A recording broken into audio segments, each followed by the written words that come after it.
इतना भयंकर युग है, इतना भयंकर युग है। वर्ण धर्म नहीं आश्रमचारी। कलयुग इतना भयंकर है कि वर्ण धर्म नहीं है, नाम मात्र के वर्ण रह गए हैं, ब्राह्मण क्षत्रिय वैश्य शूद्र। क्योंकि लोग अपने स्वरूप में, अपने धर्म में प्रतिष्ठित नहीं है।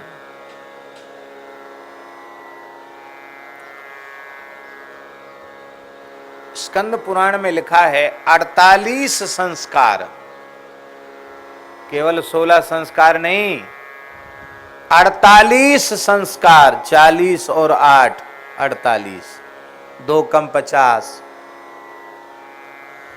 48 संस्कार जिसके शास्त्र विधि से संपन्न किए जाते हैं, ऐसा ब्राह्मण के द्वारा, ब्राह्मणी के गर्भ से उत्पन्न जो जातक है वह ब्राह्मण कहलाने का अधिकारी है। कितने संस्कार? 48 संस्कार। अब विचार करो 48 में कौन कौन से संस्कार हमारे हुए? 16 तो हो नहीं रहे, 48 कहां से होंगे? सबसे पहला संस्कार गर्भाधान संस्कार है। ईमानदारी से बताओ, गर्भाधान संस्कार के संबंध में ज्ञान कितने लोगों को है? कथनचित ज्ञान भी है तो शास्त्र की उस मर्यादा का पालन करने वाले कितने लोग हैं? शास्त्र विधि से गर्भाधान संस्कार करने वाले कौन हैं?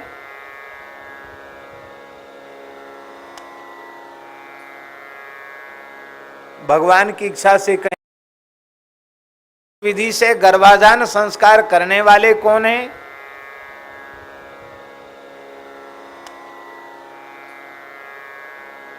भगवान की इच्छा से कहीं कोई बीज रूप में सुरक्षित हो तो पता नहीं, अन्यथा खोजना अशक्य जैसा है।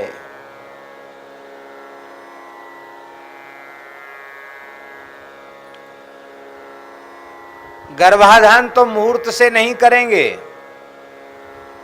और भगवान की आंखों में धूल झोंकने की पूरी तैयारी करेंगे। ज्योतिषी जी से कहेंगे कि तुम पत्रा देख के बताओ कौन से मुहूर्त में ऑपरेशन करावें बच्चे का, पेट से बाहर निकलवावें तो बढ़िया कुंडली बने। लो साहब, ये भगवान की आंखों में धूल झोंकने की तैयारी है। पर आज तक कोई माई का लाल ऐसा पैदा नहीं हुआ जिसने भगवान की आंख में धूल झोंकी हो। ऐसे सोचने वाले की आंख में धूल पड़ती है। आपके अपने पुरुषार्थ से अमुक अमुक मुहूर्त में ऑपरेशन करा के बच्चा पैदा कर लेंगे तो उसकी कुंडली बढ़िया बन जाएगी। ये तुम्हारे बस में होता तब क्या नहीं था? तुम्हारे बस की बात नहीं है। आपने गर्भाधान मुहूर्त से नहीं किया तो जन्म का मुहूर्त कहां से अच्छा उत्तम होगा? नहीं हो सकता है।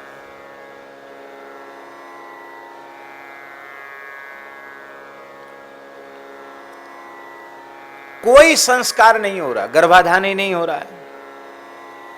फिर चलो कोई बात नहीं, गर्भाधान नहीं हुआ तो बालक का जन्म हुआ।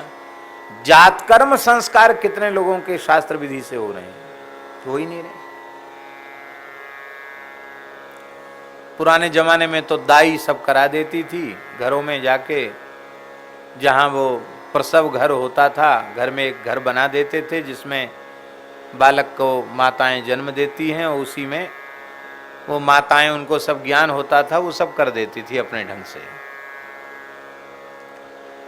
पर लोक की विधि तो हो गई, शास्त्र विधि कहां चलेगी? नालोच्छेदन के पहले सूतक नहीं लगता और उस समय दत्तम भवति चाक्षयम, नांदी श्राद्ध कराना चाहिए, दान पुण्य आदि करना चाहिए। हम आपसे पूछते हैं, तमाम गृहस्थ लोग यहाँ बैठे हुए हैं, आपने अपने बालक के जन्म के समय किस किस ने नांदी श्राद्ध किया? बताओ।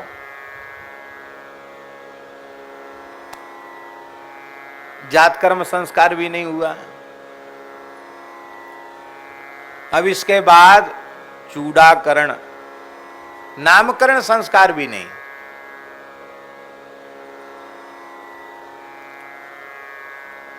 अब गूगल पर ही लोग देख लेते हैं कि कौन सी राशि पड़ी, कौन सा नाम रखें, और वो आधुनिक नाम होना चाहिए, पुराना नाम नहीं होना चाहिए। हीरा लाल, पन्ना लाल ये नाम धर दो तो लोग भले ही पंडित जी पोथी देख के रख दें, कोई नहीं नाम लेगा। हीरा लाल, पन्ना लाल कोई नहीं लेगा। अरे ये तो बहुत पुराना नाम हो गया।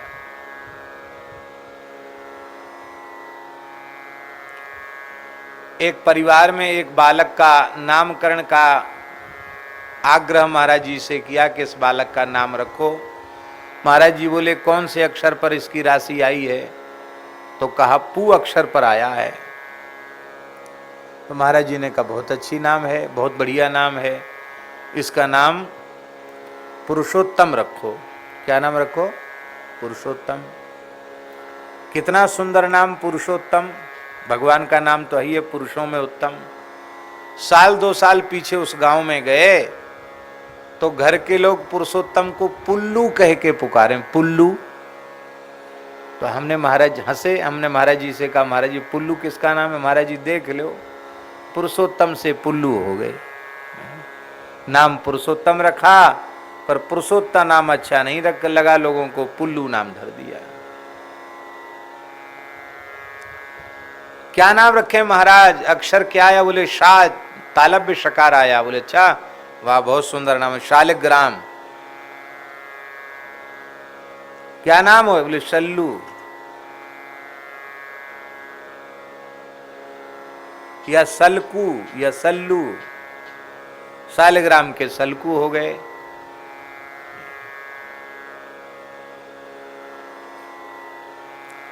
नाम मात्रा प्रतिष्ठितम।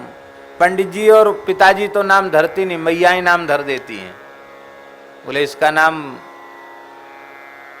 पंडित जी के नाम से मिलता जुलता नाम नहीं हो सकता, इसका नाम तो हमारे नाम से मिलता जुलता नाम होगा।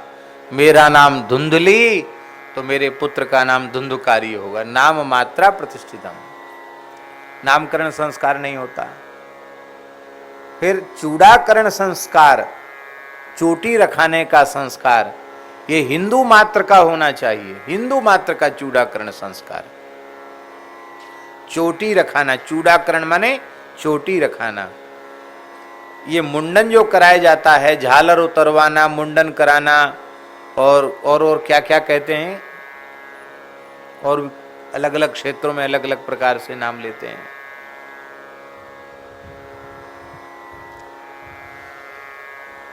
तो चोटी रखाने के लिए ही मुंडन संस्कार होता है। और वो चोटी कौन होती है? जो गर्भ से बाल आते हैं उनकी चोटी होती है। उतने स्थान को छोड़ करके बाकी बाल मूड़ दिए जाते हैं, जिससे पता चले ये चोटी है। अब वो मुंडन संस्कार में पूरा मूड़ देते हैं उसको, सीधे ही मुसलमान बना देते हैं। महाराज क्या किया जाए, चोटी समाप्त।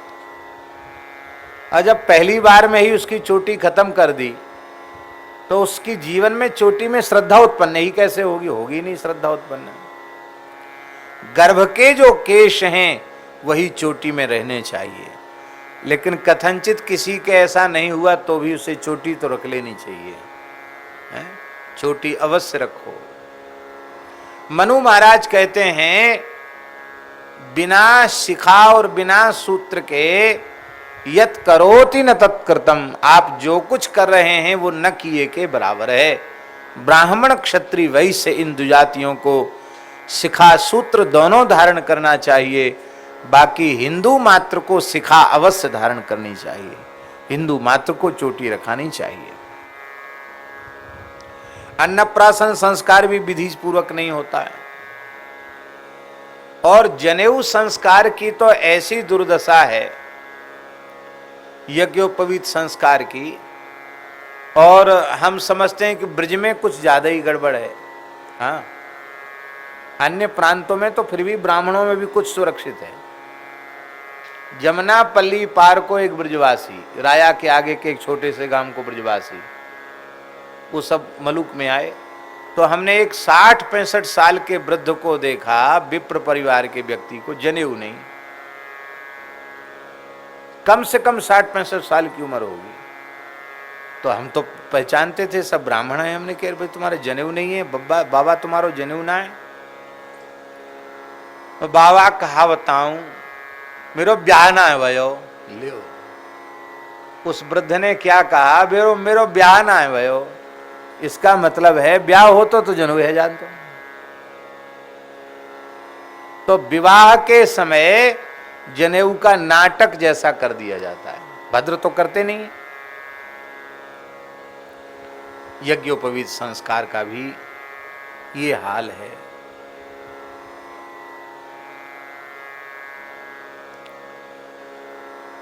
विवाह संस्कार वह भी ठीक से नहीं होता।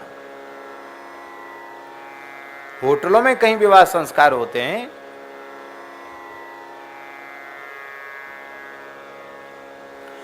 पितृगणों को प्रतीक्षा होती है कि इस कुल की बेटी का विवाह का मंडप घर के आंगन में, ब्रह्मस्थान में मंडप बने। जो घर के मानदान होते उनसे गड्ढा खुदवा करके उनसे खंभा गड़वाया जाता है शास्त्र विधि से, उनका नेग होता, उनको दक्षिणा दी जाती है।